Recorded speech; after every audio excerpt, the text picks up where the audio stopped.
శ్రీ వాసవి కన్యకా పరమేశ్వరి ఆలయంలో దసరా మహోత్సవాల్లో భాగంగా ఆలయంలో ప్రత్యేక హోమాలు, అభిషేకాలు, పూజలు, కుంకుమార్చనలు ప్రధాన అర్చకులు వేణుస్వామి రామూర్తి స్వామివారి ఆధ్వర్యంలో ఉభయదారులు గ్రంథి గోపి దంపతులు, గ్రంథి శ్రీనివాసరావు దంపతులు వారి కుటుంబ సభ్యులతో హోమాలు, పూజలు, హారతులు, అర్చన కార్యక్రమాలు చేతుల మీదుగా పౌరోహితులు చేపించారు. అనంతరం ఆర్యవైశ్య సంఘం మహిళలు, చిన్నపిల్లలు, బాలికలకు కన్య పూజ కార్యక్రమాన్ని నిర్వహించారు.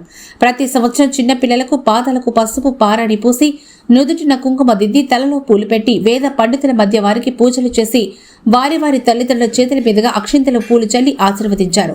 ప్రతి సంవత్సరం దసరా ఉత్సవాల్లో సరస్వతి అమ్మవారి పూజా కార్యక్రమం రోజు ఆడపిల్లలకు కన్య పూజ కార్యక్రమాన్ని ఆలయంలో నిర్వహించడం ఆనవాయితీగా చేస్తున్నారు.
అట్లే కూర్చోవాలి అందరూ.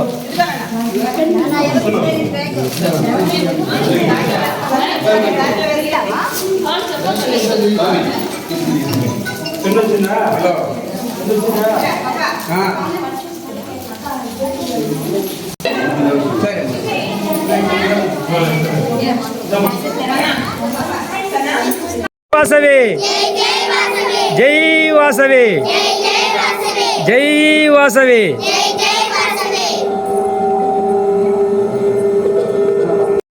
ఈరోజు నవరాత్రుల సందర్భంగా ఆర్యవైశ్య సంఘం వారు సత్వేడ్లో అద్భుతంగా కన్యకా పరమేశ్వరమ్మ తల్లి ఆలయాన్ని నిర్మించి 8 సంవత్సరాలు అవడంతో పాటు ప్రతి ఒక్క దసరాకి ఉత్సవాలు అద్భుతంగా చేస్తూ ఉన్నారు. ఈ అద్భుతమైన ఉత్సవాల్లో ముఖ్య ఘట్టం పిల్లలకి సరస్వతీదేవి యొక్క కృపా కటాక్షం కలిగించేటట్టు ఆమె అలంకరణతో కన్యకా పూజ ఈరోజు నిర్వహిస్తారు. ఈ జీవి బ్రదర్స్ ఈ పూజ అద్భుతంగా నిర్వహించి ప్రతి సంవత్సరము నా మిత్రులు జీవి గారు నాకు ఎప్పుడు ఆహ్వానం పలుకుతూ ఉంటారు. కాబట్టి వీళ్ళందరి తరపున నాకు తెలిసినప్పటి నుంచి ఈ దసరా ఉత్సవాల నుంచి ఆ పిల్లల్ని నేను ఇక్కడికి తీసుకొని వస్తున్నాను. ఎందుకంటే ఒక నమ్మకం వాడ చదువుల తల్లి సరస్వతీదేవి యొక్క కృపా కటాక్షం కొరకు. ఎందుకంటే కొన్ని చోట్ల మన తెలంగాణ చుట్టుపక్కల చూసిన అక్కడ ఆలయాలు ఉంటారు, సరస్వతీదేవి ఆలయాలు. కానీ అలాంటి లేని అచిరాభాసమే చేసేదానికి నాకు ఇక్కడ చూస్తే నాకు ఆ అనుభూతి కలిగిందనమాట.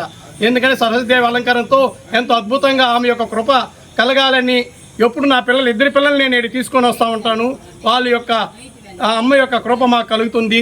దీంతో పాటు వీళ్ళందరికీ ఆర్యవైశ్య సంఘానికి ప్రత్యేక ధన్యవాదాలు. సత్యవేడికి ఈ అమ్మగారి యొక్క కటాక్షం కలిగించిన దానికి ప్రత్యేక ధన్యవాదాలు తెలుపుకుంటూ, దీంతో పాటు నేను ఒక చిన్న రాజకీయ నాయకులకి అందరికీ ఒక చిన్న కోరిక సత్యవేడులందరికీ ఏమంటే ఈ చుట్టూ 7 నుంచి సదవలం గుడి, ఈశ్వర గుడి, నాగారమ్మ తల్లి, కన్యకా పరమేశ్వర గుడి అన్ని దేవాలయాలు ఇక్కడ అద్భుతంగా ఉన్నాయి. దీంతో పాటు ఈ దేవాలయాలకు వచ్చి రాకపోకలకి రోడ్డు ప్రయాణం చాలా ఇదిగా ఉండడం వల్ల ఈ ఉత్సవాలు కూడా సరిగా రాలేక జనాలు ఇబ్బంది పడుతున్నారు. కాబట్టి ప్రత్యేక దృష్టి సారించి ఈ గ్రామ పెద్దలు కానీ ఈ రాజకీయ నాయకులు కానీ ప్రత్యేక దృష్టి సారించి ఈ రోడ్ని పూర్తి చేసినారంటే భక్తులకి చాలా సౌకర్యార్థంగా ఉంటుంది. నాకు ఈ అవకాశం కలిగించడానికి ఆర్యవైశ్య సంఘం వారికి ప్రత్యేక ధన్యవాదాలు తెలియజేసుకుంటున్నాను. జై వాసవి తల్లి.